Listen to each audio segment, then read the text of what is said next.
안녕하세요.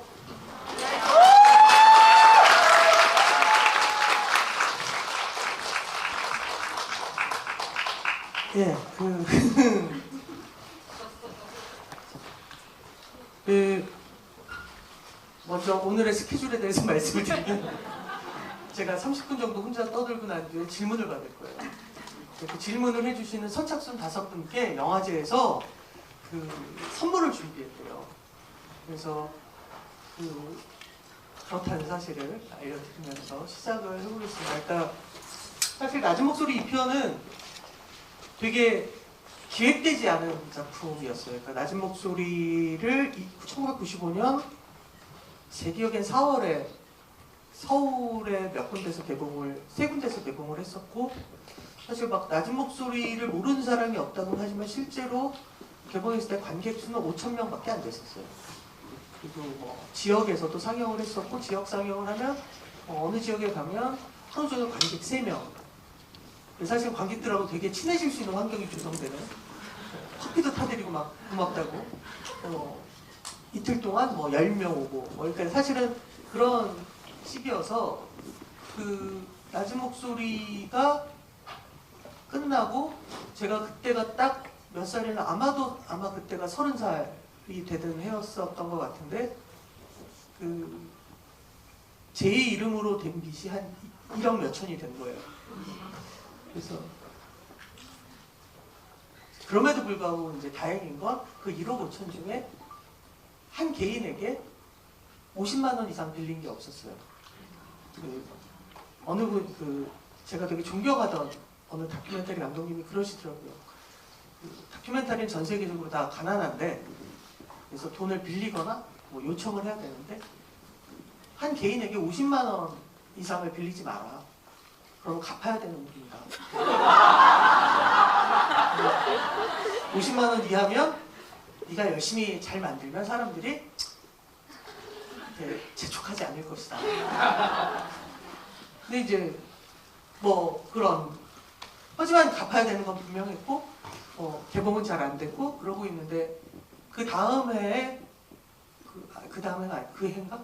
아마 그 해인 것 같습니다. 그러니까 일본에서 배급 회사에서 이 작품을 낮은 목소리를 사서 이제 일본에서 개봉을 하게 됐어요. 그래서 일본에서 개봉하는 그때 이제 프로모션을 하려고 갔었는데 좀 살벌했었어요. 그러니까 뭐냐면 우익애들이 계속 협박을 하니까 지금 같은 이런 관객과의 대화를 할 때 등받이가 없는 의자를 주더라고요, 저한테. 무대에서. 그러니까 여차모 들고 막으래. 뭘 막으라는 걸까. 좀 살벌하게. 근데 열심히 했는데 어찌됐건 개봉하는 날 우익 청년 하나가 극장에 들어와서 소화기를 스크린에 뿌린 거예요. 그래서 그 친구 덕분에 일본의 5대 일간지 사이면 토끼사가 되면서 영화가 대박이 났어요. 그래서 저는 아직도 배급회사의 자작극은 아니었을까라는 의심을 조금은 하고 있는데, 그러니까 배급사에서 너무너무 고맙고 고생을 했으니까 저한테 선물을 준다 그래서 뭘 줄까? 그랬더니 그 다음날 낮은 목소리에 출연했던 할머니들 전부 다 도쿄로 초청을 하신 거예요. 근데 이제 이 할머니들은 어떤 상태였냐면 개봉을 서울에서 한 달 동안 했을 때 매일 극장에 나와서, 그러니까 그런 거 있잖아요. 관객과의 대화 이런 게 없었던 시절인데 괜히 이제 막 극장 로비를 돌아다니면 영화를 보고 나온 사람이 어머 할머니 뭐 너무 좋아요, 할머니 이뻐요, 이게 너무 좋은 것 같고 말이 그냥 끊임없이 배회를 하고 있었어요. 한 달 내내. 그리고 이제 어떤 약간의 반성. 절대로 낮은 목소리 1편 때 약간 성적인 농담이나 할머니들이 특히 하는 그런 말을 하면 안 된다고 생각을 했는데 한 할머니가 계속 그런 말을 했거든. 근데 관객들이 그걸 너무 좋아하는 걸 보고, 그리고 그 할머니가 인기 있는 걸 보고 이럴 줄 알았다면 나도 아는 농담 아는데 이런 생각들을 하면서 자기들끼리 2편은 이렇게 찍겠다라는 기획회의를 시작하고 있었어요. 그래서 저는 그 눈치를 챘고 여기서 하나를 더 찍었다간 나는 망한다. 도망가야겠다. 그래서 일본으로 간 거였거든요. 근데 이놈의 배급 회사가 선물이라고 할머니들을 저랑 같은 호텔에 넣어버린 거예요. 2박 3일 동안 협박을 당했고 이 편을 찍을 수 있도록 노력하겠다라는 마치 정치인 같은 답변을 하고 이제 한국으로 돌아왔는데 돌아오자마자 이제 이 영화에 나오는 강덕경 할머니가 저를 불러서 자기가 폐암 말기 판정을 받았고 6개월밖에 못 산다. 그러니까 사실 이건 돈이 드는 게 아니다. 할머니가 그러셨어요. 돈이 드는 게 아니다. 6개월만 찍으면 되는 거다. 너희들이 힘을 다해서 6개월만 찍으면 자기가 딱 죽을 거다. 그럼 자기가 딱 죽을 때 자기를 딱 잡아라. 그럼 자기가 죽기 직전에 일본은 사죄하고 배생하라. 그러면서 죽을 거다. 그거를 찍으면 된다. 근데 이제 그걸 거절할 수는 없어요. 그 말을 거절할 수는 없어서 시작하게 된 게 낮은 목소리 2편이어서 사실은 어떤 계획도 없이 시작된 작품이었고 특히나 이제 강덕경 할머니가 저희가 낮은 목소리 1편을 할 때 가장 힘들었던 상황들이 뭐냐면 할머니들끼리 싸우면 촬영을 못해요. 자기들 방에 들어가서 안 나오니까. 그러면 이제 그 싸움을 해결해 줘야 되는 게 우리의 임무였어요. 그래서 할머니들에서 할머니들마다 한 명씩 마니또가 있었어요. 그러니까 내 할머니가 있는 거야. 스태프들마다. 그래서 할머니들끼리 싸움이 나면 각자 자기 할머니한테 가. 그래서 왜 이런 일이 발생했는지 얘기를 들어. 그럼 듣고 모인 우리끼리 회의를 해요. 누구 잘못이다. 이거. 누가 이렇게 하면 되는 문제다. 그럼 이렇게 하기로 하자.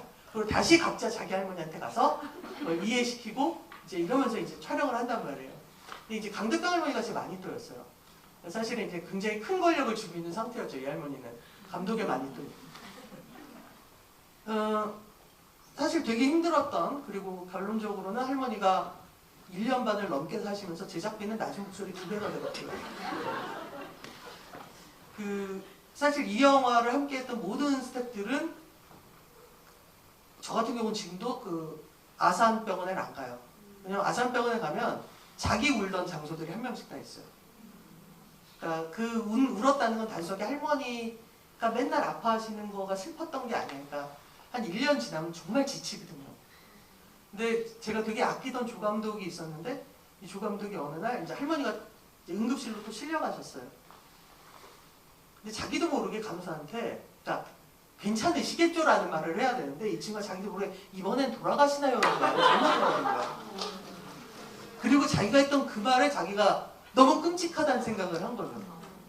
그러니까 사실은 그런 상처들이 한 명씩 다 있었던 그러니까 할머니가 안 돌아가셨으면 좋겠지만 이 작품은 빨리 끝내고 싶고 이 작품을 끝내려면 할머니는 돌아가셔야 되는 거고 하지만 할머니가 돌아가시는 건 싫고 하지만 할머니가 돌아가시지 않으면 우리는 영영 그러니까 버스비가 없어서 모이질 못하는 날도 있을 정도로 그때 힘들었으니까 이제 뭐 그렇게 만들었던 거라 사실은 과연 이 작품을 어떻게 끝낼 수 있을까라는 게 우리 모두의 궁금증이었고 결국 할머니가 돌아가시고 나서 그때야 떠올린 거예요. 우리는 이걸 어떻게 버텼나 어떻게 버텼나를 생각해 봤더니 결국 남은 할머니들이 꾸역꾸역 살아가는 것들을 바라보면서 우린 버틴 거구나. 그러면서 엔딩 장면을 저렇게 가보자 라고 생각을 하게 된 거고요. 우리끼리는 되게 휘둘리며 찍었다고 해야 되나? 그러니까 저 개인적으로는 예를 들어서 할머니 한 분이 호박 자랑하고 뭐 이러다 호박 굴러가고 뭐 그런 그걸 찍을 생각이 없었어요. 근데 할머니가 어느 날 찍어라. 그래서 그래 찍자. 그러고 이건 안 쓸 거야. 쓸 리가 없지만 그래 찍자. 그러고 카메라를 정말 멀리서 그냥 전체가 나오게 그냥 풍경처럼 가자. 그래서 그걸 찍은 거예요. 찍다가 갑자기 호박이 굴러짐과 동시에 너무나 재밌는 상황이 벌어져서 저도 모르게 그냥 카메라를 움직일 수는 없으니 나라도 가서 뭐 그러면서 만들어진 씬들 이를테면 닭장도 할머니가 내가 오늘 고생을 해야 되니 이걸 찍어라. 갑자기 거기서 그런 것들이 우리를 버티게 해줬다고 생각을 해요. 그것이 우리를 버티게 해줬고 그래서 강덕경 할머니를 그 보내는 것까지를 견딜 수 있지 않았나? 그래서 이 낮은 목소리 2편에 그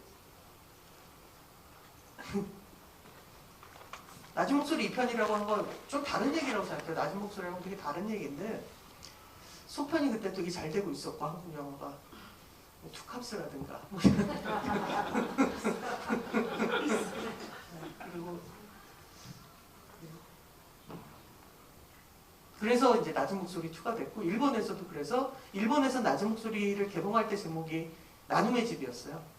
그래서 거기서도 나눔의 집 2 뭐 이런 식으로 했고 둘 다 잘 안 됐죠. 그러니까 뭐냐면 기본적으로 이런 영화는 나 그거 하나 봤어. 그러면 됐다고 생각하시는 분들이 많기 때문에 이야기가 다른 어떤 것이 없죠. 그래서 강덕경 할머니를 보내고 낮은 목소리 2편을 끝내고 이제 완전히 떠나야 한다. 난 이제 됐다. 너무 힘들다라고 생각을 했을 때 이제 이 영화의 그 강덕경 할머니 장례식에서 모든 걸 휘어잡던 이용수 할머니가 다음은 내가 주인공이어야 한다. 왜 그래야 할까? 그러다가 그때 일본의 어느 인권단체 피스보트라는 단체가 있어요. 그러니까 이거 뭐냐면 유람선을 하나 빌려서 그 전 세계 이제 분쟁 지역이나 뭔가 인권의 사각지대를 다니면서 하는 어떤 일종의 인권 또는 환경이라든가 이런 데인데 거기서 이용수 할머니하고 저를 초청을 한 거예요. 근데 정말 이용수 할머니하고 그 배에 타서 이렇게 할머니가 하는 행동을 보면서 왜 많은 사람들이 이용수 할머니를 힘들어하는지를 알겠다. 그러니까 완전 모든 게 이렇게 자기중심인 할머니셔서 근데 그 순간 저는 푹 빠져버린 거예요, 할머니한테. 그런 모습이. 왜냐하면 제가 만약 한 편을 더 한다면 제가 인터뷰를 하고 인터뷰 내용을 듣는 다큐멘터리는 안 하고 싶었거든요. 그러니까 저는 다큐멘터리를 1, 2편을 하면서 할머니는 그때 무슨 일이 있었어요? 라고 묻는 그 순간이 언제나 싫었어요. 이게 옛날 이야기도 아니고 근데 그걸 안 들을 수는 없고 들으려면 질문을 던져야 되고 근데 이용수 할머니의 그런 모습을 보면서 이 할머니라면 이 할머니가 인터뷰를 할 수 있지 않나? 다른 할머니들을 이런 생각이 들어서 그 필리핀에서 결심을 했죠. 할머니가 거기서 막 필리핀의 피해 여성들을 로라라고 그래요. 이게 이제 똑같습니다. 의미는 할머니라는 의미는 똑같아요. 그러니까 이 위안부 피해 여성들을 할머니라고 부르는 거에는 단순히 이분들이 할머니이기 때문이 아니라 일종의 고유명사예요. 뭐냐면 할머니가 돼서야 세상에 자기의 피해 사실을 알렸다에는 어떤 식민지 시대의 어떤 일본의 잘못 플러스 50여 년을 입다물게 했던 그 자국의 문제가 동시에 부각돼서 그러니까 할머니라는 말이 뭐 이를테면 그랜마더라고 부르지 않아요. 외국 가도. 할머니라는 표현을 쓰거든요. 그러니까 일종의 그게 굉장히 중요한 운동적 서사의 단어였었어요. 그래서 이용수 할머니가 그 필리핀 할머니들을 그야말로 막 지도자처럼 이렇게 막 하시는 걸 보면서 그때 그걸 찍으면서 결심을 했죠. 아마 숨결을 보신 분이 계시다면 그 첫 장면이 그거였는데 할머니를 찍을 수 있다. 주인공으로 찍을 수 있다. 드디어 네가 그렇다. 할머니 스스로도 그렇다. 내가 주인공이 돼야지 너는 방점이 찍힌다. 마침표를 할 수 있는 거다. 그래서 알았다. 조건이 있다. 할머니 얘기를 하지 말고 할머니가 다른 할머니 얘기를 듣는 로드무비처럼 찍어보자. 그럼 자기가 주인공처럼 안 보이면 어떡하냐. 주인공이 될 수 있도록 가진 걸 다 찍어주겠다. 그래서 숨겨 포스터가 이용수 할머니가 거울을 보며 화장하는 게 숨결의 포스터였어요. 그리고 그걸 찍고 나서야 저는 드디어 나는 끝냈다. 그러니까 낮은 목소리 2편을 찍고 나서 너무 힘들었다. 할머니가 너무 보고 싶다. 뭐 이런 거였지. 끝냈다라는 생각은 없었고 끝내고 싶다였었다면 사실은 그 숨결까지를 만들고 나서야 끝났다. 이제 내가 할 일은 끝난 것 같다. 그래서 이게 어떻게 보면 다 이어지는 거고 그 개봉을 했을 때 또는 한국에서도 그렇고 평은 숨결이 제일 나빴어요. 왜 그럴까? 사람들은 여전히 막 되게 일종의 심파적인 어떤 것들을 원했던 것 같아요. 그랬다가 그 몇 년 뒤에 프랑스에서 공개가 됐었는데 그 책에서만 봤던 페미니스트 그 여성 교수들이 숨결을 되게 많이 뒤집어졌었어요. 그러니까 뭐냐면 피해자의 언어로 역사를 구축한다는 것에 어떤 실제를 본 것 같다. 그러니까 사실은 내가 하고 싶었던 바로 그것을 되게 칭찬을 해주셔서 되게 기분이 좋았었고, 그 숨결까지를 끝내면서 사실은 그게 한 원치 않았던 9년이었죠. 그러니까 제가 처음 낮은 목소리를 할 때 만약 누군가가 저에게 너는 92년, 93년부터 99년까지 한 8년 정도를 3편을 찍게 돼 있어 라고 했으면 그럼 전 됐어요 라고 했을 것 같아요. 그러니까 그건 사실 생각만 해도 되게 힘든 일이었고 저한테. 그리고 그 할머니들이 가장 많이 외치던 주장이었지만 제가 숨결을 딱 끝내놓고 할머니들이랑 뒤풀이를 하면서 했던 말이 그냥 내 청춘을 돌려내라. 그러니까 20대 한 중후반에서 30대까지를 이 할머니들과 함께 보내면서 사실은 되게 행복했죠. 되게 행복했고 그 사람을 어떻게 봐야 되는가를 이 할머니들을 통해서 많이 배운 것도 있고, 할머니들 한 명 한 명이 그러니까 어떻게 공동체를 꾸릴까에 대한 고민도 했었고, 그리고 그 저때쯤 되면 슬슬 할머니들이 그 굉장히 상태들이 조금씩 좋아져요. 왜냐면 그것 때문만은 아닌데 낮은 목소리 1편을 개봉을 했을 때 그 대선에서 실패를 하고 미국에 계시다가 다시 돌아온 그 김대중 전 대통령이 당시에 그 정치인의 자격으로 그 서울에서 상영회를 하셨었어요.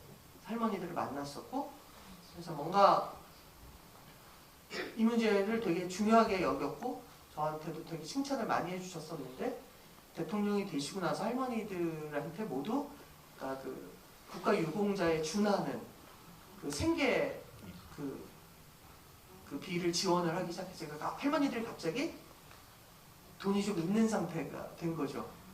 근데 이 돈이 있는 상태라는 건 뭐냐면 이게 이제 숨결에 가면 확 드러나는데 가족들 앞에서도 당당해질 수 있는 상태가 된 거예요. 우리는 나라에서 고생했다면 돈을 주는 사람들이야. 그래서 갑자기 그 이용주 할머니 같은 경우는 집안 그 제사 때 거의 진두지휘를 하실 수 있는 상태가 된 거예요. 그러면서 우리를 데리고 가서 그걸 찍게 하고, 왜 이걸 찍게 했을까 생각해보면 그걸 보여주고 싶으셨던 거죠. 그러니까 더 이상 나는 이 집안에서 지워진 존재가 아니라 이 집안에서 가장 중요한 리더른이 됐어 라는 게 이분들한테 굉장히 그 힐링이 된다고 생각을 했거든요. 그래서 되게, 그리고 이제 본격적으로 낮은 목소리 1편에 나오셨던 할머니들의 귀국 방식도 되게 이렇게 그 시작을 하게 됐고, 그래서 그 할머니들의 삶 자체가 김대중 정부에 되게 많이 달라졌어요. 그러니까 그거에 대해서 난 언제나 너무 감사하다고 생각하는 건 이게 단순하게 사람들이 힘드시죠? 이 돈 쓰세요가 아니라 나라에서 의미를 갖고 이분들에게 그 지원한 거여서 그것이 되게 기쁜 일이었고, 그게 이제 낮은 목소리 2편 때부터 슬슬 시작이 돼서 1편은 슬픈 일이 별로 없고 일상인데도 영화 내내 슬퍼요.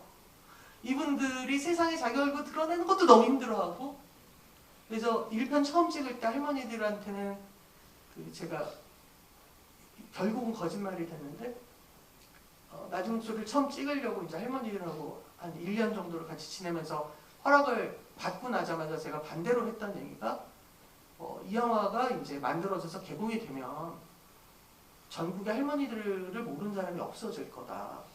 이제 시장만 가도 낮은 목소리에 나왔던 그 할머니죠? 라고 할 거다. 그럴 각오가 돼 있는 분만 찍자. 나는 그래야 된다고 생각한다. 그래서 이제 그 낮은 목소리 1편을 보면 갑자기 얼굴이 안 나오다가 중간중간 할머니 한 번 얼굴이 제대로 나오고 인터뷰를 하게 되는 게 이제 그런 이유였어요. 그래서 이제 개봉 끝나고 되게 혼났죠. 거짓말했다고. 아무도 못 알아본다고. 근데 저한테는 다큐멘터리의 처음 시작은 그거라고 생각을 했어요. 그러니까 내가 찍는 피사체를 내가 중요하다고 생각하기 때문에 이 피사체들도 그만큼 나만큼 결의를 했으면 좋겠다고 생각을 해요. 그러니까 이들도 이 작품을 반드시 만들어서 잘해보겠다는 생각을 하지 않는 한 결과론적으로 내가 이용한 상태, 내가 이 사람들을 이용한 상태가 되기 때문에 뭔가 완벽하게 이들이 이 작품에 결의를 하기를 기다리는 시간이 보통 그때 한 1년 반이 걸렸던 거였고, 그 1년 반으로 인해서 결국은 순결까지가 나올 수 있었던 거였다고 생각해요. 그다음부터는 뭐 나는 이렇게 찍어줘라는 제안은 웃기기도 하지만 되게 적극적으로 저한테 얘기를 하시는 거여서 그런 것들이 되게 중요했다고 생각을 하고요. 결론적으로 얘기하면 순결까지 해가지고 제가 최종적으로 진 빚이 남은 빚이 8,000원 정도 있었어요. 고맙게도 이런 항상 감사를 하는데 그 화차를 극장에서 봐주신 관객분들께 정말 감사해서 제가 그 인센티브로 8,000원을 털었습니다. 그래서 드디어 빚이 없는 사람이 됐는데 이게 박수 칠 일은 아니에요. 10년이 지나서 턴 거예요. 10년이 넘어서. 제일 신기했던 건 끝내 그 돈을 받는 분들이었어요. 되게 행복하게 전달해드렸지만 다 전달해 놓고 나서는 마음속으로 그 생각은 한 번 했어요. 바람이야. 근데 어찌됐건 그런데 그 세 작품에서 개인적으로 가장 힘들었던 게 당연히 2편이었었고요. 되게 많이 원망을 했던 것 같고 2편을 개봉하고 나서 단 한 번도 2편을 제가 극장에서 본 적이 없어요. 편집할 때도 너무너무 힘들었었고, 그러니까 어떤 면에서 할머니하고 약속을 못 지킨 것 같기도 하고 지킨 것 같기도 하고, 또는 영화를 찍는 내내 한 1년 반 정도 동안 할머니가 한 7, 8번 응급실에 가실 때마다 했던 내 마음속에 어떤 생각들, 그거는 이제 저만 아는 어떤 것. 그래서 영화에 나오지 않지만 제가 마지막에 할머니한테 되게 뭐라고 한 적이 있어요. 날 너무 힘들게 한 것 같다, 할머니가. 그래서 이건 돈의 문제가 아니라 누군가의 죽음을 기다리며 찍어야 된다는 것은 내가 처음에 생각했던 것보다 너무 힘들다. 못 해먹겠다. 할머니가 그럴 줄 알았다고. 그러니까 힘들 줄 알아서 너한테 부탁한 거다. 이랬던 그러니까 할머니가 그런 비슷한 말을 하셨던 것 같아요. 너랑은 꼭 연애한 것처럼 살아온 것 같다. 그래서 그런 말들, 그러니까 서로 되게 의지하는 어떤 순간들이, 만약 이게 강덕병 할머니가 아니라 딴 할머니였으면 이 정도로 내가 힘들었을까? 왜냐하면 1편 때부터 가장 그야말로 내 할머니처럼 케어를 했었고, 저는 이분이 그 그림으로 되게 유명해지고 나서는 주로 위안소 시절에 피해에 관한 그림을 그리셨어요. 저는 개인적으로 그 그림들을 별로 안 좋아해요. 되게 강박적으로 그려달라고 요구받아서 그려진 그림이고, 그 초기에 그렸던 추상화들이 있어요. 이를테면 머리가 아파요. 제목이에요. 몸살. 미술 선생님은 나빠요. 그런 추상화들이 이 할머니가 정말 창작자로서 훌륭하다라고 생각하는 그림들이 있거든요. 그 그림들을 되게 사랑했는데 여하튼 이 편은 저한테 그런 다큐멘터리였던 것 같고요. 제 말을 정리하기 전에 아마 질문이 되게 많으실 것 같아서, 저한테 다큐멘터리는 그런 것 같아요. 그러니까 사실은 낮은 목소리를 처음 시작할 때도 어떤 의무적인 또는 이 이슈에 대한 고민을 했던 건 아니었어요. 제가 93년도에 그 비디오로 다큐멘터리를 하나 40분짜리를 만들었는데 보지 마세요. 부탁이에요. 정말 못 만들었어요. 되게 못 만든 다큐멘터리가 있는데, 그게 이제 아시아에서 여성으로 산다는 것이라는 작품이었고, 일본이나 이런 사람들의 어떤 한국으로 오는 기생관광, 성매매 관광을 고발하는 그런 작품이었어요. 제주도에 요정에서 일어나는 언니들 2명하고 이렇게 친해져서 그 언니들 2명 때문에 작품이 가능했던 거예요. 언니 한 명이 어느 날 그런 얘기를 하더라고요. 그러니까 자기가 처음 성매매를 하게 된 게 엄마의 수술비 마련 때문에 공장에서 일을 하다가 이 길로 오게 됐는데, 나중에 엄마한테 얘기를 듣더니 엄마가 위안부 피해 여성이었다라는 걸 알게 됐다. 이게 무슨 이현세 만화 같은 얘기잖아요, 사실은. 되게 촌스러울 정도로 뻔한 어떤 역사 안에 이 언니가 있었던 거예요. 그래서 그게 사실은 낮은 목소리를 하게 된 유일한, 낮은 목소리를 하게 됐다기보다는 이 할머니들한테 관심을 가진 유일한 이유였어요. 그러다가 처음 그 나눔의 집이 당시에 압정동인가 동교동에 있었는데 거기를 이제 우연히 가서 인사를 드렸다가 영화하는 사람이라는 얘기를 하자마자 쫓겨났었어요. 처음엔 되게 저를 이뻐하시고 신기하잖아요. 이따만한 애가 막 여자라고 그러니까 되게 신기하거든요. 그랬다가 영화를 한다는 얘기를 듣자마자 쫓겨났었어요. 그래서 쫓겨나서 집으로 들어가면서 결심을 했거든요. 아, 이거 해야겠다. 뭘까? 날 쫓아내는 저 이유가 뭘까? 이들은, 그러니까 그래서 낮은 목소리는 애초에 시작의 주제가 딱 하나였어요. 세상에 숨겨왔던 자기의 피해 사실을 알렸을 때 그 사람의 삶은 어떻게 변하는가가 가장 저한테는 중요한 화두였던 거죠. 그래서 그 일본 위안부 피해 여성을 다룬 다큐멘터리나 보도물 중에서 가장 할머니들의 과거에 대해서 그렇게 집요하게 찍지 않는, 오히려 바로 지금 무엇을 하고 있는가에 집중했던 게 낮은 목소리였고, 그 이유는 그게 저한테는 제일 궁금한 거였어요. 그러니까 세상에 자기를 드러냈을 때 이 사람들은 과연 어떤 변화된 삶을 살 것인가, 삶의 변화가 없는가, 있는가, 더 나빠지는가, 더 좋아지는가 라는 것이 계속 화두였었고, 그렇게 시작을 했기 때문에 아마 그 2편을 만들 수 있었고 숨결까지를 만들 수 있었다고 생각을 합니다. 예, 질문을 받겠습니다.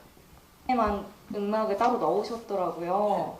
그래서 좀 그거를 왜 그렇게 하셨는지 조금 궁금해가지고요. 되게 제가 그 시인을 안 쓸 거야 라고 했던 제 자신의 감정에 대한 음악이 필요하다고 생각했어요. 그래서 요구를 했어요. 여기 음악을 넣어주세요. 어떤 음악? 되게 웃긴 음악을 넣어주세요. 그러니까 이 영화를 만든다는 애들이 얼마나 후진가, 사람을 얼마나 쉽게 보는가, 그 호박이 어떤 의미일까를 깊이 생각했다면 저는 처음부터 되게 카메라를 잘 설치해서 잘 찍었을 거예요. 근데 그냥 무시한 거야. 호박 따위 있고. 근데 나중엔 그런 걸 알게 되는 거죠. 살면서 자기의 것이라는 건 단 하나도 가져본 적이 없는 사람들이 어느 날 자기만의 밭을 갖게 되고, 그 밭에서 무언가를 읽어냈을 때 그 농작물이 얼마나 거대한 의미일까 라는 걸 저는 그냥 무시했던 거예요. 귀찮아했던 거예요. 그래서 그분의 음악을 넣었었던 것 같습니다. 네. 즉석에서 드리는 게 아닌가요? 선물을? 그렇습니다. 아, 예. 두 종류가 있어요. 하나는 제가 옛날에 어디서 강연했던 거를 모아갖고 한 책이 하나 있고, 하나는 낮은 목소리 2편의 일종의 시나리오집. 우리가 둘 다 사인을 해놨습니다. 자, 갑자기 응성되면, 자, 다음 질문! 네, 저 맨 뒤에! 강경 기술. 아, 예. 이렇게 가겠습니다. 예. 아, 네, 감사합니다. 네, 4번까지 예약돼 있고요. 저는 오히려 호박다이 그 호박신이 너무나 울림으로 다가오고 너무 좋았거든요. 그리고 그 닭장신에서도 이렇게 거침없이 막 욕을 하시는데 막 오히려 이렇게 카타르시스가 저절로 막 느껴질 정도로 좋았고요. 또 그 영화를 아까 절대 보지 말라고 하신 거 그거를 꼭 봐야겠다는 결심을 갑자기 했어요. 너무나 궁금해져가지고. 예, 그리고 이제 제가 이렇게 영화 보면서 그 장례식 그 하는 무렵에서 좀 그게 좀 약간 씬이 길게 늘어진다는 생각을 조금 했어요. 제 이제 개인적으로. 그러면서 혹시 이제 거기서 울음을 막 모시다가 이렇게 모시고 가니까 이제 굉장히 슬프게 오셨는데 이렇게 잠깐 딱 멈추면서 이렇게 따라가는 느낌도 있었고 그랬는데 이제 제 생각인지 모르겠는데 혹시 그런 부분에서도 연기 지도나 연출이 좀 있었는지 할머니들한테 그런 것도 좀 궁금했고요. 그리고 앞으로도 계속 이어서 이런 것들을 이런 소재로 해서 계속 3편, 4편, 5편을 찍으신다고 하셨나요 혹시? 제가요? 또 찍으실 건가요? 아니요. 너무 궁금한 생각이 들었어요. 저 이제 다큐멘터리 어떻게 찍는지도 못 까먹었어요. 네. 감사합니다. 일단 말씀을 드리면 보통 이제 찍기 전에 몇 달 동안 함께 할머니라고 지낸다는 건 친해지는 게 아니에요. 할머니들의 삶을 외우는 거예요. 그래서 몇 시냐? 아침 8시인데요? 나 그럼 카메라 저쪽에 놓고 잠깐만 있자. 그럼 그 할머니가 빨랫감을 들고 이쪽으로 이렇게 지나갈 거야. 그러면 해가 이렇게 비치니까 카메라 이렇게 두고 이걸 찍자. 즉, 그러니까 그런 거예요. 이 다큐멘터리라는 건. 그래서 우리가 방학 기간이 있었어요. 언제냐면 8월 15일을 기점으로 앞으로 일주일 전, 뒤로 일주일 후. 왜냐면 8월 15일을 기점으로 해서 수많은 방송국에서 할머니들을 찍으러 오거든요.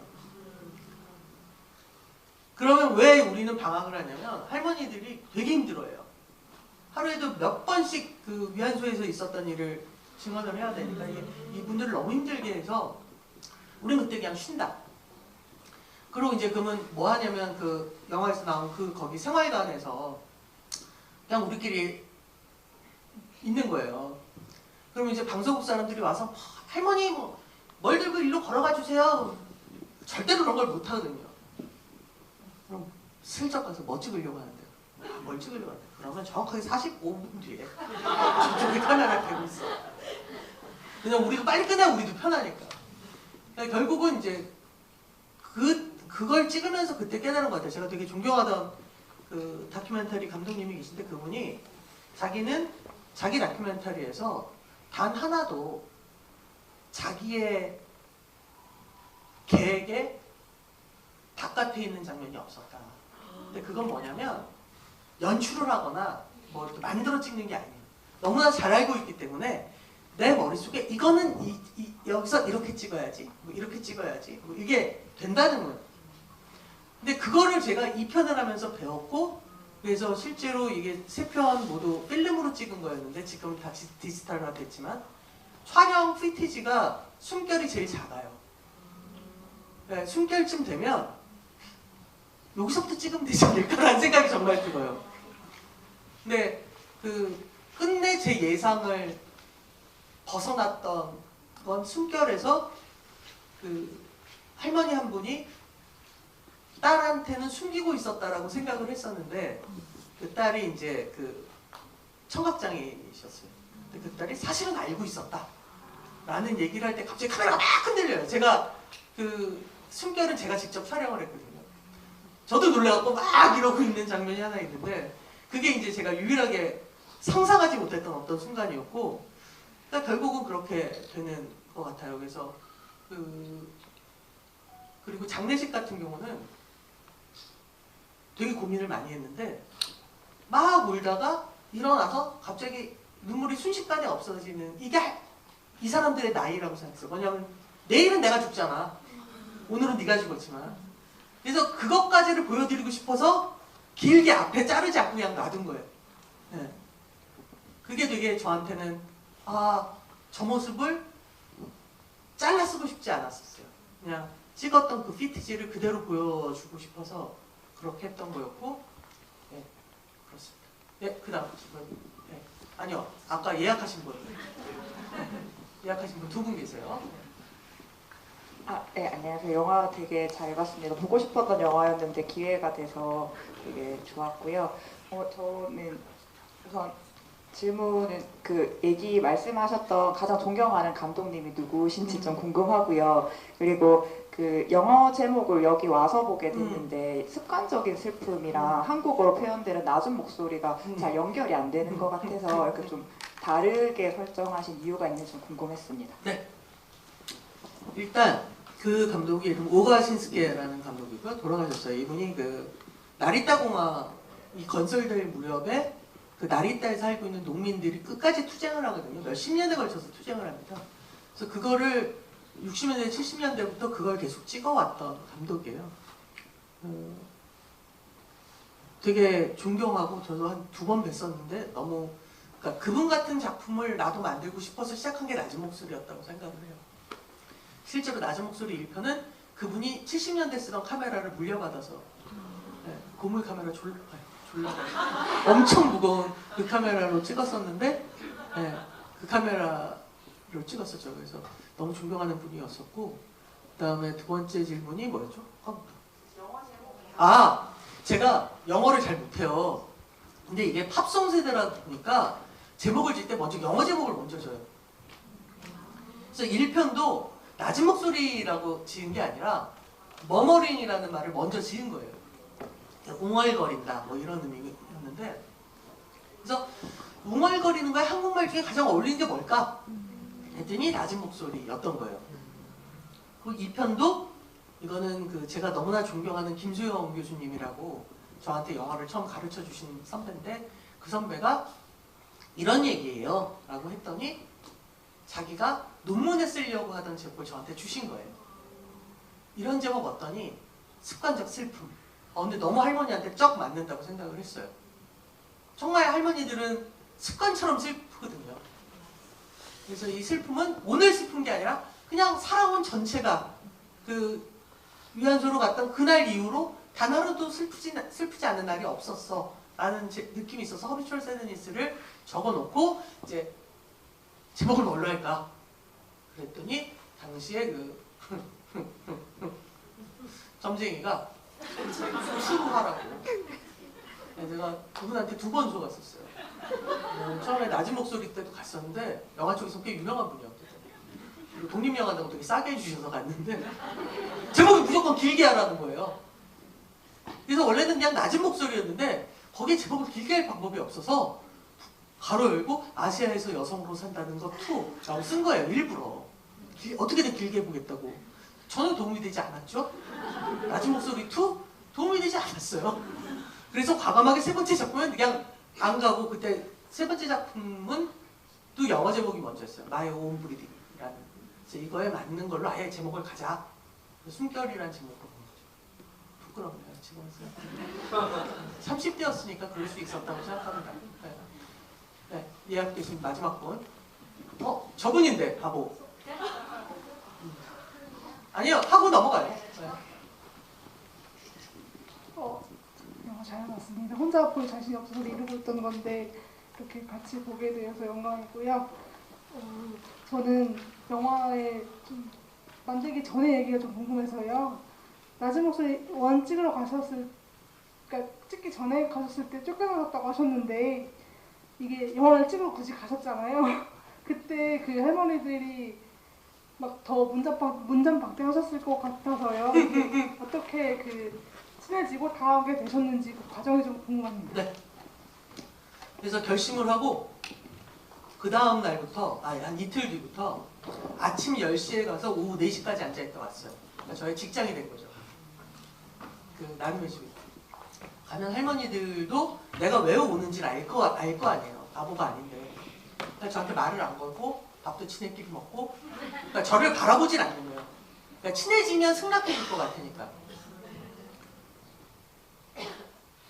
그래서 그러고 그냥 1년 지난 거예요. 그러니까 저는 그야말로 꺼다놓은 보리자루처럼 근데 그럴 때 다 외웠어요. 할머니들의 일상을. 저 할머니가 제일 먼저 일어나고 몇 시에 저 할머니는 빨래를 저기서 하니까 그때 카메라가 여기 있으면 되게 좋겠구나. 이런 생각을 혼자 하는 거예요. 나는 그냥 일을 한다고 생각하는 거죠. 어차피 뭐 그랬어요. 그래서 한 1년을 다니던 어느 날 할머니들이 우르르 어디 온천 여행을 가셨는데 강백경 할머니만 감기 때문에 못 가신 거예요. 그래서 할머니하고 나만 남은 거야. 할머니가 심심하잖아. 그래서 오후 2시쯤 너 화투 칠 줄 아니? 그게 1년 만에 들었던 첫 말이었어요. 나한테. 너 화투 칠? 그럼요. 그래서 점심으로 꽤 많이 잃어드리며 근데 할머니 이제 큰일 났네요. 다른 할머니들 오시면 혼나겠네요. 저랑 놀아서 안 혼나려면 딴 할머니들도 꼬셔달라. 그래서 이제 협박을 했죠. 그래서 그 할머니하고 이제 한 팀이 돼서 다른 할머니들을 이제 설득하기 시작한 거예요. 네. 그랬던 것 같아요. 재밌었어요. 저는 힘들지 않았습니다. 그거. 네.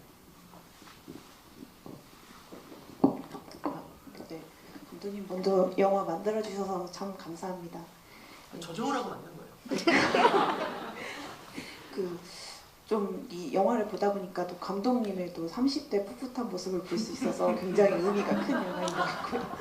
굉장히 반갑더라고요. 제 또래의 그 시절의 모습을 보니까 굉장히 반가웠고 어떻게 그런 힘든 일을 하셨을 수 있을까 또 생각이 들었고요. 또 전반적으로 소재가 많이 어둡고 아픈 이야기인데 보다 보니까 좀 할머니 댁에도 시골 할머니 댁에 놀러 가는 그런 좀 잔잔하고 편안한 느낌도 들어서 이게 맞나 싶기도 하고 그런 약간 좀 아리송하게 보기는 했는데 뭐 물놀이를 하시거나 가을거지를 하시거나 그런 평범한 저는 일상을 보는 것 같기도 하고 그러면서 그 일상이라는 게 참 특별하거나 다른 게 아니구나 이런 것도 생각을 해봤습니다. 그래서 제가 궁금한 점은 감독님이 이 영화를 전반적으로 이렇게 제작하시면서 전체적인 분위기를 이렇게 만들어야겠다라고 혹시 생각하신 게 있으신지 궁금합니다.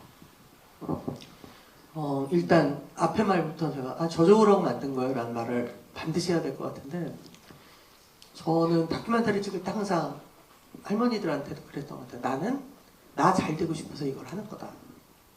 내가 이걸 잘 만들어서 인정을 받고 유명해지고 싶다.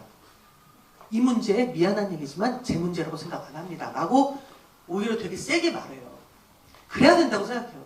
뭐냐면 영화를 만든다는 건 그 이슈나 그 사람을 끝까지 책임져 주지 못해요. 우린 영화 끝나고 나면 가는 사람들이야. 그거를 아닌 척하는 건 되게 기만이라고 생각을 했던 것 같아요 그때.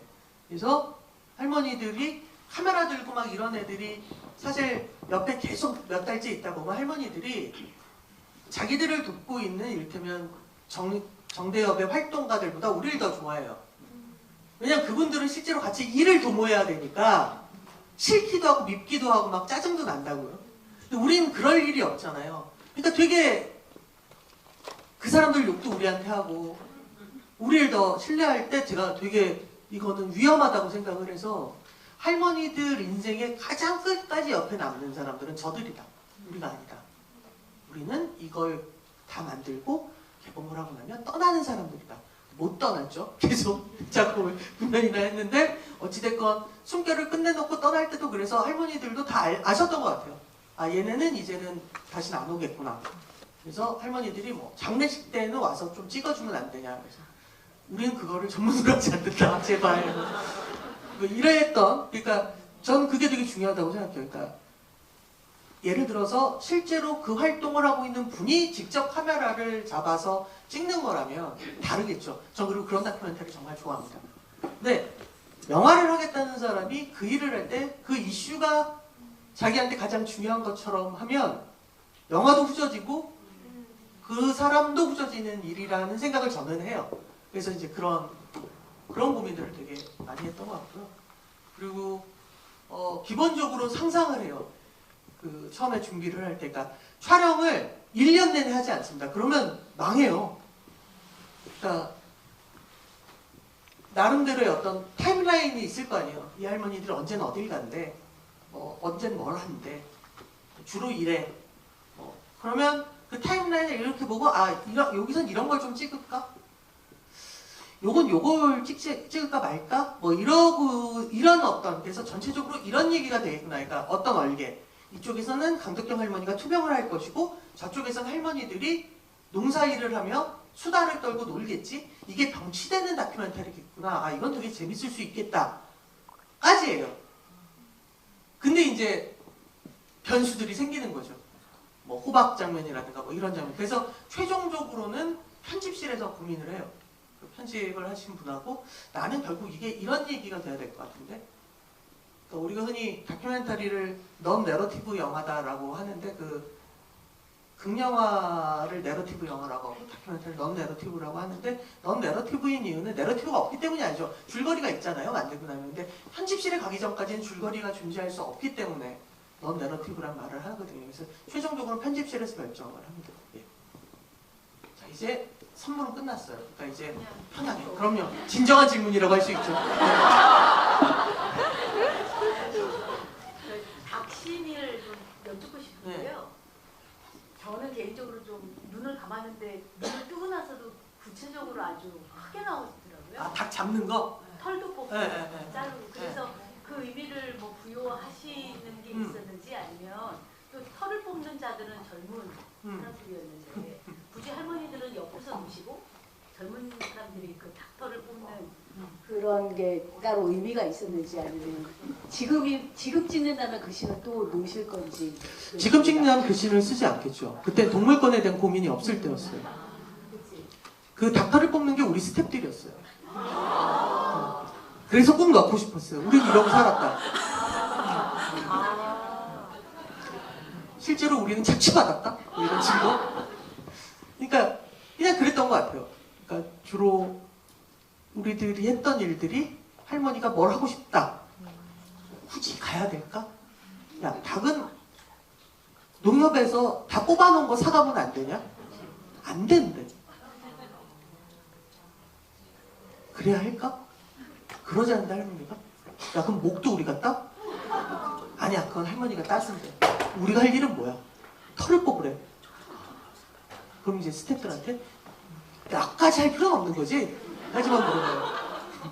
감독이잖아.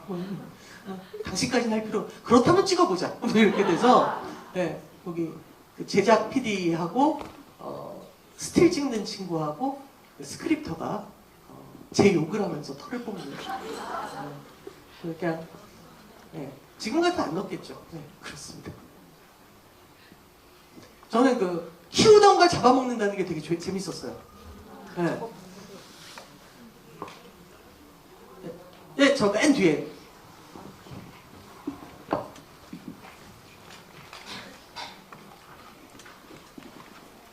저 변은주 감독님이 다른 사람들이 많이 얘기를 하고 존경한다고 말하길래 어떤 분일까 되게 궁금했었거든요.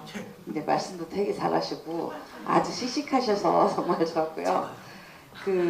이 위험 할머니들을 찍어주시는 데 있어서 정말 고맙다는 생각을 했어요. 왜냐면 연세들이 되게 많으시니까 이제 점점 더 언젠가는 다 이 땅에서 사라질 건데 이렇게 기록을 남겨서 이렇게 찍어주셔서 다음에도 저희가 이 할머니들을 볼 수가 있어서 참 고맙다는 생각을 했고요. 다른 분들은 다 아실지 모르겠는데 이 제목이 낮은 목소리잖아요. 근데 이 낮은 목소리가 할머니들이 지금 자기들 얘기를 낮은 목소리로 한다는 것인지 그것이 좀 궁금했거든요. 네, 감사합니다.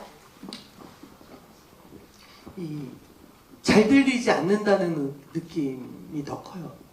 할머니들의 말들이 잘 들리지 않는다. 거기에는 너무나 오랜 시간 침묵했던 분들의 목소리이기도 하고 이제는 늙어버린 사람들의 목소리이기도 하고 정말 사적인 게 있는데 심각한 경상도 사투리들을 쓰시기 때문에 전 정말 못 알아들었어요. 그래서 다행히 이 영화의 프로듀서가 그리고 스크립터가 경상도 사람, 부산 사람, 네, 울산 사람이었어요. 그래서 그리고 편집 감독이 박복지 기사님이라고 부산 사람이에요. 그래서 찍어놓고 편집실에서 그게 그런 의미야? 아, 내 칭찬한 게 아니야? 뭐 이런 적이 되게 많았어요. 네. 그래서 그러면서 그때도 그런 생각을 했던 것 같아요. 이게 낮은 목소리에 잘 들리지 않는다. 그러니까 우리가 듣는 사람들이 노력해야지 들리는 목소리라는. 그러니까 할머니들이 노력해야 될 필요가 없다고 생각했어요. 오히려 들으려고 하는 사람들이 애써야 되는 거, 그런 목소리라는 의미에서 낮은 목소리를 썼던 것 같습니다. 2개의 질문만 더 받고 이제 정리를 할게요. 여기 2분. 고마워요.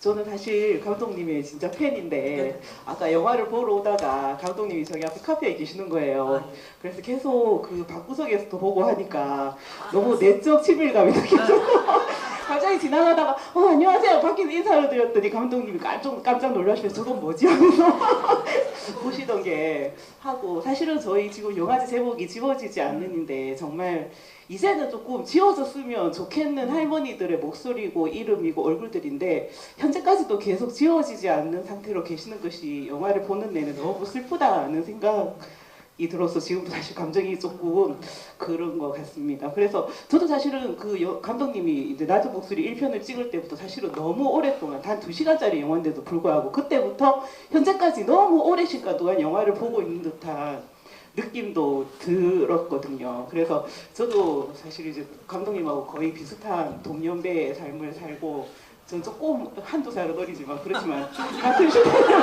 그것도 감정이 그래서 그렇게 살고 있지만 그 시절의 감독님은 어쨌든 8년 동안에 이 영화를 찍으셨는데 지금은 방송인이자 영화 감독님이시자 영화인으로서 정말 훌륭한 자리를 가지고 계시지만 만약 감독님으로 현재 어떤 영화를 찍으신다면 어떤 목소리를 찍고 싶으신지도 정말 궁금한 것 같아요. 질문 하나를 더 들어보고 한 번에 제가 쭉 얘기할 거예요. 아까 저도 손 들었어요. 네, 말씀하세요.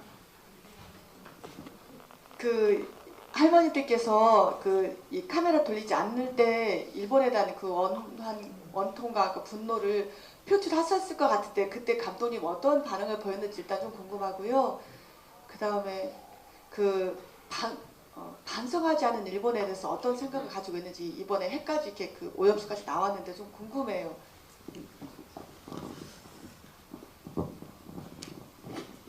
일단 첫 번째 질문에 두 번째 질문부터 대답을 하면 제가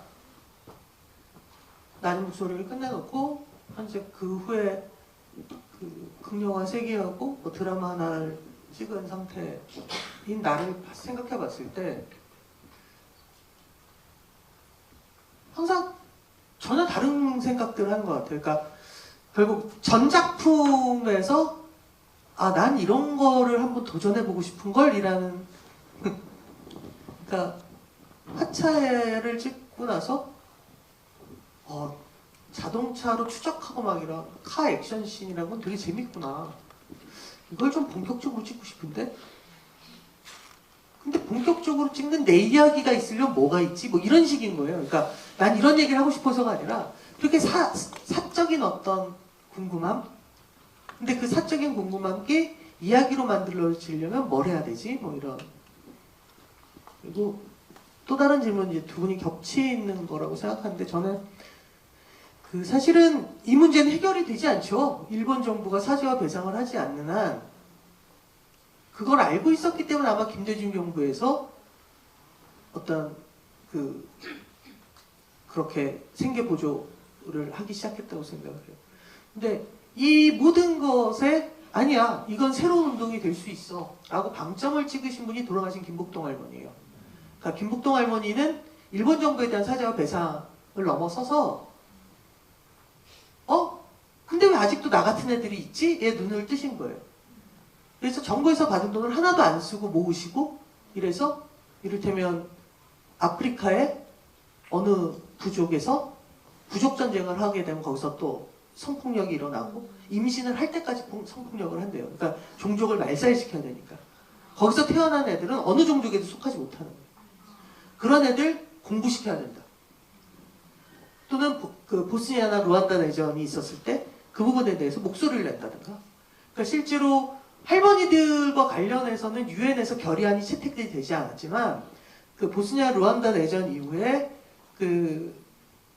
전시의 여성에 대한 성폭력은 전쟁 범죄다라는 유엔 결의안을 이끌어내게 한 원동력이 할머니들이었어요. 그러니까 자기들은 혜택을 보지 못했지만 그 이후에 여성 피해자들을 혜택 보게 만든 것도 이 할머니들이고 전 김복동 할머니의 그런 모습이 이 운동의 그 다음 길이구나. 그러니까 이 사람들이 일본 정부로부터 사죄와 배상을 받는 것을 넘어서는 운동을 하면서 사실은 이 위안부 피해 여성들의 운동이 굉장히 바뀌어요. 그래서 뭐 징용 문제라든가 다른 데서 활동하시는 분들이 그때부터 되게 문제 제기를 많이 했죠. 너희 너무 여성 쪽으로 가는. 근데 전 그 길이 되게 중요한 길이에요. 근데 그 길을 만들어낸 게 피해자인 할머니여서 저는 김복동 할머니 장례식 때 봤던 그러니까 전 세계의 피해 여성들이 할머니의 죽음을 애도하는 영상을 보내는 거예요.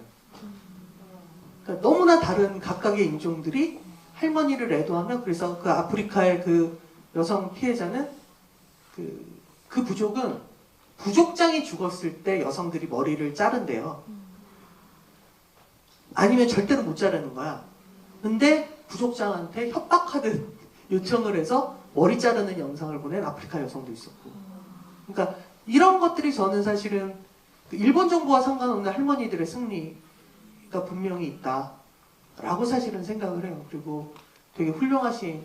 근데 원래 김복동 할머니는 낮은 목소리 2편에도 나오시는데 너무나 얌전하고 아무 생각이 없고, 낮은 목소리 2편을 보시고 나서 소감이 아우 이건 불교 얘기가 많이 나와야 되는데 감독이 불교 신자가 아니어서 불교 얘기가 별로 없다. 그러니까 김복동 할머니의 리액션이었어요. 그러니까 그 정도로 되게 그런 분이 버티고 버티는 순간 변화되어지는 거죠. 다른 아이들의 얼굴이 보이는 거예요. 그러니까 뭐냐면 나는 피해자인데 아, 저 사람도 피해자야.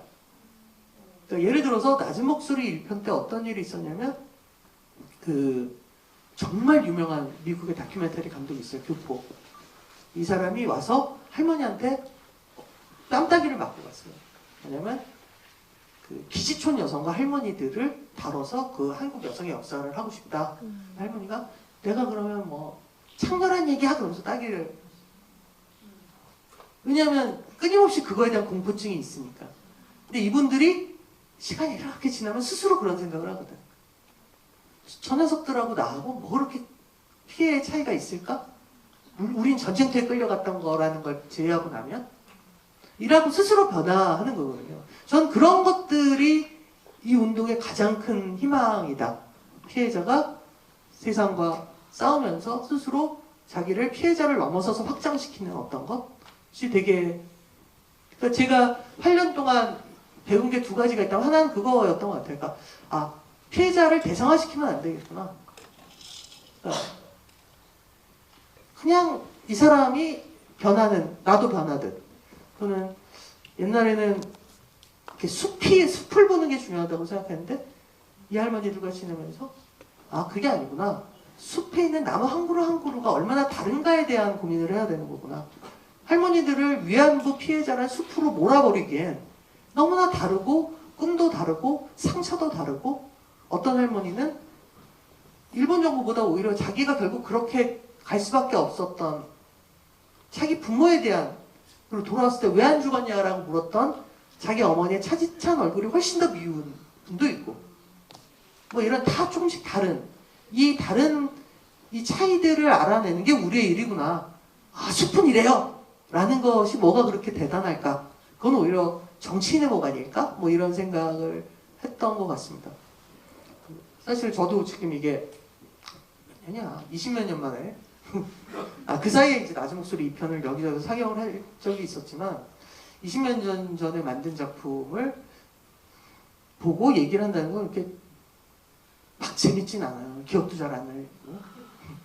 근데 그럼에도 불구하고 이때 내가 배웠던 것들을 잊지 않고 가는 게 지금 나 아닌가? 뭐 이런 생각을 하고, 전국 여성영화제에서 이렇게 초청해 줘서 되게 고맙고, 그냥 꼰대처럼 말을 하면 왜라는 질문을 잊지 않으려고 했던 것 같아요. 이거 그거는 화차 이후에 제가 하는 모든 작품에서 마찬가지인데 되게 말도 안 되는 원초적인 질문이에요. 그러니까 난 이걸 왜 찍으려고 그러지? 난 이걸 사람들한테 왜 보여주고 싶은 거지? 하필이면 그러니까 이 작품을 내가 1997년에 이 작품을 사람들한테 보여줘야 되는 이유가 뭐지? 이를 질문을 던져야 내가 만드는 작품이 이런 얘기를 하는 작품이에요 라고 스스로 결심할 수 있다고 생각을 해요. 화차도 내가 왜 미야베 미유키라는 일본 작가의 90년대 일본 소설을 한국에서 2012년에 보여줘야 되는 거지? IMF도 지난 지 꽤 됐는데? 라는 고민을 끊임없이 하면 화차라는 저만의, 그러니까 원작과 상관없는 저만의 어떤 이야기가 존재할 수 있다고 생각을 했었고, 그 뒤로도 계속 그런 것 같아요. 그래서 결국 자기 작품을 한다는 것은 자기 작품의 내용 이전에 난 이걸 왜 만들고 싶지? 라는 질문을 끊임없이 하지 않는 한 자기 작품이 되는 것은 어려운 일인 것 같다라는 거를 제가 이 일을 하면서 배운 것 같습니다. 늦은 시간까지 끝까지 함께 해주셔서 감사하고요. 입장도 에어컨을 끄신 것 같으니 이제 끝내도록 하죠. 네, 함께해서 정말 반가웠습니다. 감사합니다.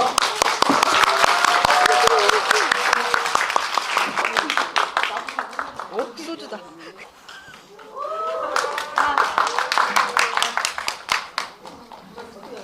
광주 지역 여성 영화제에서 축하하려고 오셨거든요. 네, 마이크를 안 잡기로 했는데 그래도 이리 오세요. 자, 네, 경남군 되게 성의 있는 척하면 성의가 없는 거네요.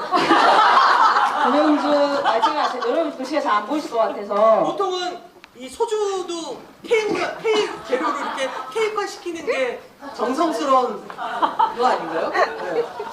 이게 전주 스타일인 것 같아요. 네. 슈퍼마켓에서 사다가 박았네요. 전주 스타일. 아니 요즘 트렌드예요. 요즘 트렌드라고 합니다. 전현주 감독님 데뷔 30주년 축하드립니다. 네. 저희 지역 여성영화제 네트워크 대표를 맡고 있는 광주 여성영화제 집행위원장 김채희입니다. 반갑습니다. 전국에서 이런 뜻깊은 자리를 마련해 주신다고 해서 저도 광주에서 왔고요. 저기 대구 여성영화제도 와 계시고, 네. 특히 변영주 감독님이 지역 여성 영화제들에 대한 애정이 굉장히 각별하셔가지고 매년 광주에도 와주시고 올해도 오실 수 있을지 모르겠지만 네. 그리고 전북도 이렇게 또 와주셔가지고 데뷔 30주년을 여기 많은 여성 영화제를 사랑하시는 여러분들과 함께 할 수 있게 돼서 정말 너무 좋은 것 같습니다. 감독님 한마디 하시죠. 제가 아까부터 말씀드리잖아요. 아시아에서 여성으로 산다는 것은 보지도 말고 이전하죠. 그래서 저는 1995년이 저의 데뷔해라고 생각한답니다. 극장 개봉은 맞으니까요. 그러니까 섣부른 판단이었다. 섣부른 판단이었다. 아까 카페에서 맞다고. 30년이 맞다고. 네. 그렇습니다. 좀 부끄러우시다고.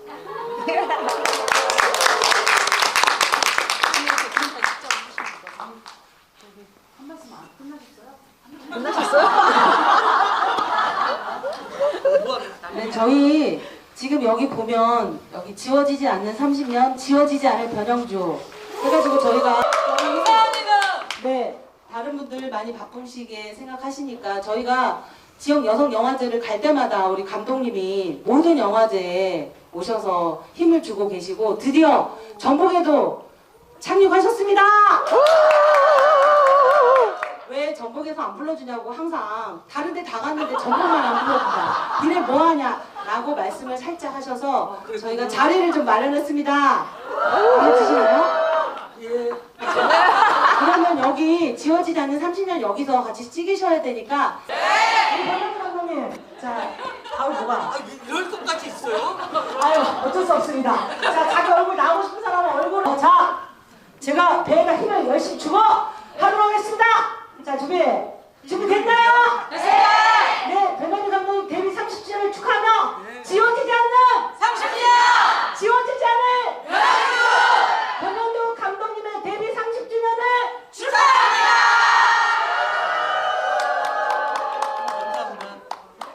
그러면 자 변현주 감독님의 데뷔 30. 자 변현주 감독님 행복하세요 할까요? 아니야!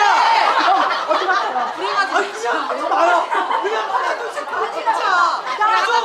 하나 둘 셋. 30년 변형주 또 아니야 그냥 하나 둘셋 하고 찍어! 연기 봐라 진짜 웃기겠냐? 자 다시 지워지지 않을 거 하겠습니다.